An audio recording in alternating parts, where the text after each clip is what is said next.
Hello mga katigs. Dahil day off pa rin, ay day off ko na naman hanggang bukas. Nag-cost ko na naman kami kasi yung anak ko nakalimutan niya nung pumunta kami itong classic buffalo. Ito fully cooked na ito, frozen ito eh. Meron na rin siyang kasamang sauce sa loob na naka-sachet. At bumili rin kami ng Pepsi again, yung 36. Hindi naman kami umiinom ng Pepsi, sila lang umiinom dahil libre nga sa trabaho ko. At saka yung asawa ko naman bumili ng Hawaiian, parang ano ito eh, pandesal. Ito yung sabon ng anak ko, gusto niya ice spring ang sabon niya. Pero yung asawa ko Dove ang gusto niyang sabon.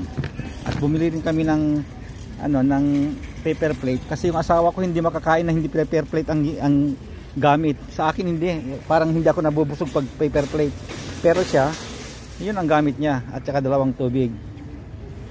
Bumili rin kami ng mga kasi galing kami sa Kaiser, nagpa-check up yung asawa ko kasi sumakit ng likod nung may binuhat silang pasyente.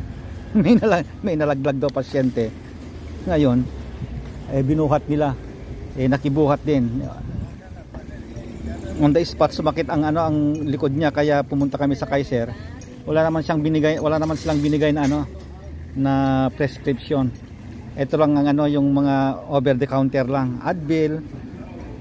Tapos sabi niya bili tayo ng Bengay, yung parang yan yung mainit na panghilot yan eh. At saka sa Lompas. Ayun.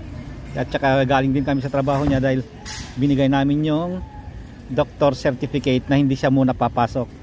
Kaya ngayon hindi na kami kakain dito sa sa Costco kasi sabi nila punta tayo dun sa paborito mo anak na kasi pag kasama namin yung asawa ko kasi ayaw niya yung merienda lang. Doon kami sa sa talagang kainan, kaya pupunta kami sa eat all you can na naman na paborito mo, sabi ko sa anak ko, pero sabi niya hindi paborito ko raw.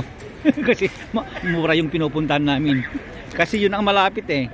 Yung malayo naman pagkatapos mong kumain, pagdating mo sa bahay gutom ka na naman eh. Kaya itong malapit ang pinupuntahan namin kaya kami magbo-buffet na naman kami. Kaya ngayon hindi kami magkakain sa Costco. Okay mga katigangs, bye bye.